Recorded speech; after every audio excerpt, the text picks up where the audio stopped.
5, 4, 3, 2, 1, 0.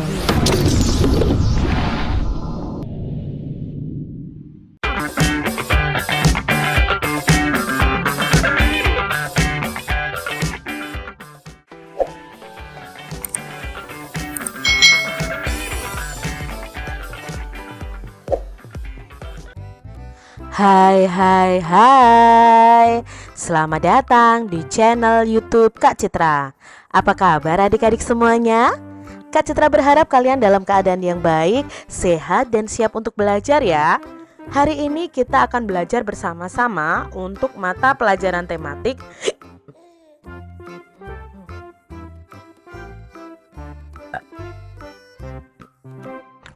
Hai,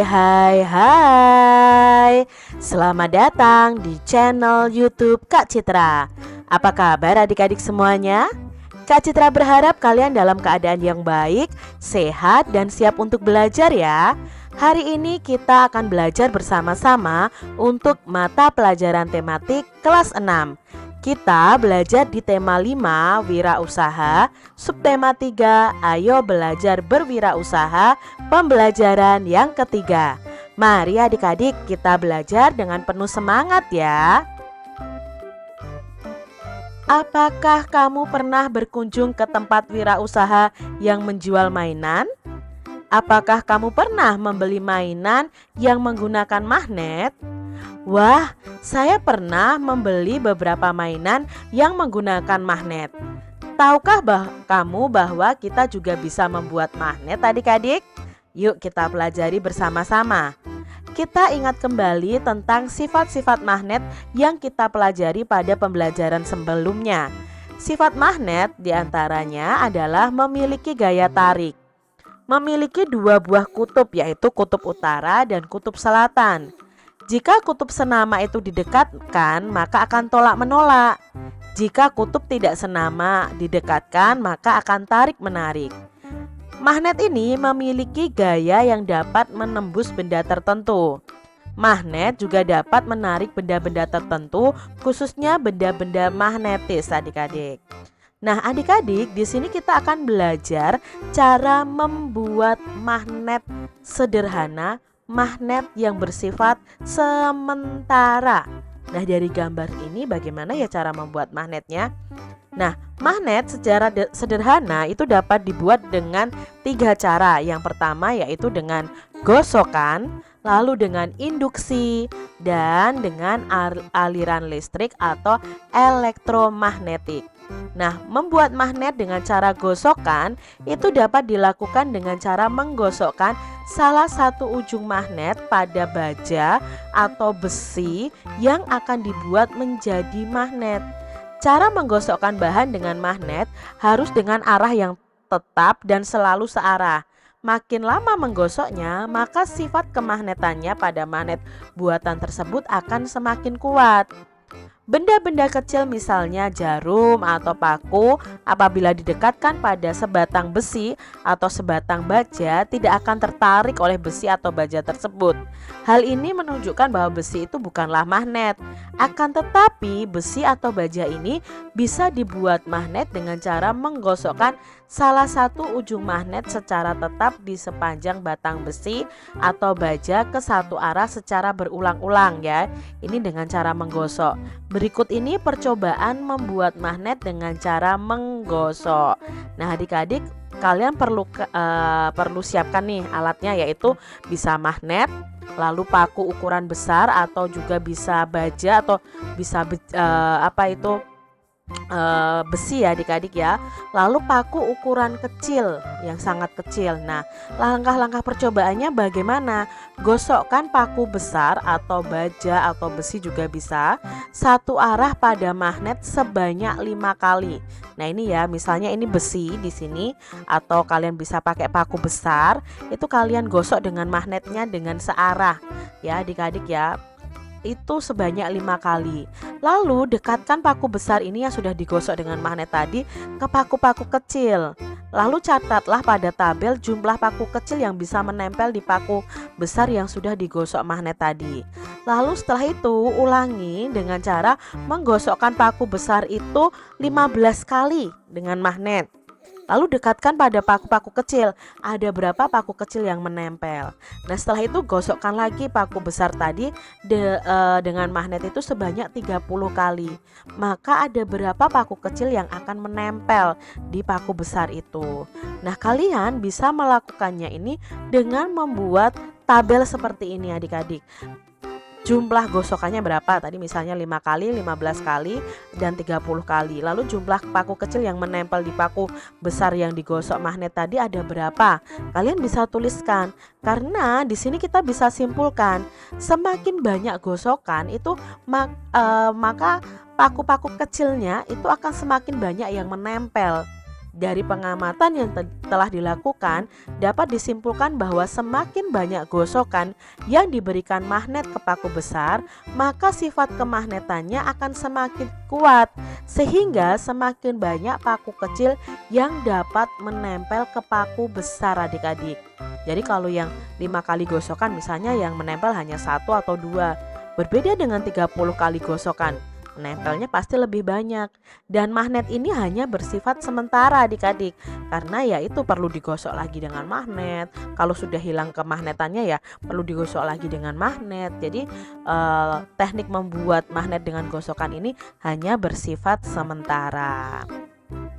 Lalu membuat magnet dengan cara induksi. Nah, yang diperlukan adalah magnet, penggaris, paku besar atau baja atau besi, dan paku kecil. Nah, dekatkan magnet ke paku besar. Ini magnetnya. Nah, di sini paku besarnya adik-adik. Ini paku besar boleh, baja boleh, besi boleh. Lalu di bawahnya ada paku kecil atau jarum juga boleh. Nah, jarak antara magnet dengan paku besar atau baja atau besi itu 6 cm dulu. Nah, lalu dekatkan paku kecil ke paku besar. Kalian tulis ada berapa jumlah paku kecil yang menempel. Lalu setelah itu lakukan dengan hal yang sama itu dengan jarak 4 cm. Jadi magnet dengan besinya atau dengan paku besarnya itu jaraknya 4 cm, lalu 2 cm, lalu 1 cm. Apa yang terjadi dengan paku-paku kecil di bawahnya? Berapa banyak paku kecil yang menempel? Nah, adik-adik, di sini dengan induksi ini kalian buat tabel seperti ini. Jarak paku besar dengan magnet. Ya, jaraknya paku besar tadi dengan magnet ada yang 6, 4, 2, 1 dan jumlah paku yang menempel. Di sini kalian akan mengetahui adik-adik, semakin dekat magnet dengan paku besar itu akan semakin banyak yang menempel. Dari pengamatan yang dilakukan dapat disimpulkan bahwa semakin dekat jarak antara paku besar dengan magnet, maka sifat magnetnya yang dimiliki oleh paku besar akan semakin kuat, sehingga paku kecil yang menempel akan semakin banyak. Nah, nanti kalau magnetnya dipindahkan Kak Citra, nah paku besarnya tidak akan mengandung magnet lagi adik-adik, jadi tidak bisa menarik paku kecil. Cara membuat magnet yang ketiga adalah dengan mengalirkan arus listrik atau elektromagnetis. Nah, itu alat yang dibutuhkan adalah baterai, kawat, paku besar, dan paku kecil. Nah, langkah-langkah percobaannya, lilitkan kawat pada paku besar sebanyak 5 kali ya, sebanyak 5 kali dulu dililitkan. Lalu tempelkan salah satu ujung kawat ke kutub positif dan ujung kawat lainnya ke kutub negatif pada baterai. Ini adalah contohnya ya adik-adik. Lalu dekatkan ini ke paku besar atau ke paku kecil. Ada berapa yang menempel? Kalau di sini ada klip ya, klip kertas gitu adik-adik. Ini ada 2 yang menempel. Nah, setelah itu kalian bisa catatkan hasilnya. Lalu kalian ubah lagi lilitannya yang tadi hanya melilit 5 kali menjadi 10 kali dan menjadi 20 kali. Nah, apa yang akan terjadi nantinya? Kalian tuliskan di tabel seperti ini. Misalnya jarak lilitan 5 kali lilitan. Jumlah paku yang menempel berapa? Misalnya 2. 10 lilitan berapa? 20 lilitan berapa? Nah, itu bisa kita simpulkan seperti ini adik-adik. Dari pengamatan yang telah dilakukan dapat disimpulkan bahwa semakin banyak lilitan, maka sifat magnet pada paku akan semakin kuat. Oh, jadi kalau semakin banyak lilitannya akan semakin kuat sifat magnetnya, sehingga semakin banyak paku kecil yang akan menempel. Jadi yang kuat itu yang lilitannya paling banyak. Itu tadi ya percobaan cara membuat magnet dengan 3 cara ya, menggosok, induksi, dan membuat dengan aliran listrik atau elektromagnetis. Semuanya bersifat sementara. Nah, setelah selesai melakukan percobaan, kalian bisa berolahraga agar tubuh tetap sehat dan bugar adik-adik. Olahraganya apa? Nah, tirukan gerakan ini ya. Gerakan ayunan satu lengan secara bergantian. Lalu ada gerakan ayunan satu lengan silang ke samping badan seperti ini ya. Sikap awalnya, hitungannya seperti itu. Lalu gerakan berikutnya adalah gerakan ayunan 2 lengan ke samping kanan dan kiri ke badan ya.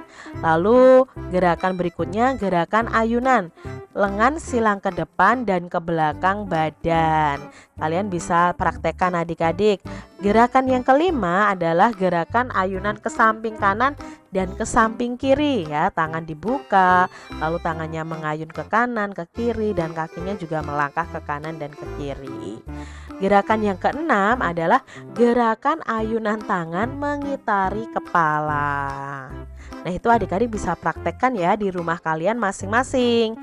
Tahukah kamu bahwa toko mainan yang ada di sekitar rumahmu itu banyak pelanggannya? Toko tersebut sering mengirim pesanan ke berbagai wilayah dengan menggunakan jasa kurir. Sebelum mengirim barang, toko biasanya harus mengisi formulir adik-adik. Nah, formulir pengiriman barang kita sudah pelajari pada pembelajaran sebelumnya. Ayo kita praktekkan cara mengisi formulir pengiriman barang yang telah kita pelajari sebelumnya. Nah, ini adik-adik harus ingat. Apakah adik-adik masih ingat informasi apa yang harus dicantumkan dalam mengisi formulir pengiriman barang? Nah, kita akan baca petunjuk pengisian formulir pengiriman barang. Nah, biasanya formulir itu ada petunjuknya adik-adik. Nah, di sini ada formulir pengiriman barang dalam negeri. Itu diperlukan data penerima. Nah, data penerima petunjuknya apa? Isilah data penerima dengan huruf besar. Isilah nama awal penerima dengan jelas dan benar. Isilah nama akhirnya juga. Isilah alamat lengkap penerima ya. Misalnya nama jalan, nomor rumah, RT, RW, kelurahan, dan kecamatan. Isi juga kota atau kabupaten di mana penerima berdomisili. Lalu isi provinsinya, isi kode posnya supaya pengirim itu bisa mengetahui benar-benar letak dari penerima tersebut. Lalu kalian juga bisa mengisi nomor telepon dari penerima supaya mudah dihubungi. Ini data penerima ya. Lalu data pengirimnya, petunjuknya ya isi nama dengan huruf besar, nama awal dan nama akhirnya harus jelas. Lalu alamatnya juga harus lengkap. Ada kabupaten kotanya, ada provinsinya, ada kode posnya, dan kita isi nomor teleponnya. Nah, yang lainnya, data lainnya adalah tulis tempat dan tanggal pengiriman ya. Lalu tulis tanda tangan dan nama jelas pada kolom bagian kiri bawah. Nah, biasanya ini untuk tanda tangan pengirim. Lalu nanti di kolom yang bagian kanan itu adalah tanda tangan petugas penerima pengiriman itu. Itu tadi petunjuk dalam formulir pengiriman barang dalam negeri. Demikian tadi adik-adik pembahasan kita di tema 5 subtema 3 pembelajaran yang ketiga. Semoga video pembelajaran ini bermanfaat untuk adik-adik semuanya, dan sampai jumpa lagi di video pembelajaran Kak Citra selanjutnya. Tuhan memberkati. Jangan lupa tekan tombol subscribe, lalu tekan loncengnya, tekan juga tombol like, lalu share ke media sosial kalian. Jangan lupa untuk ikuti media sosial Kak Citra. Terima kasih.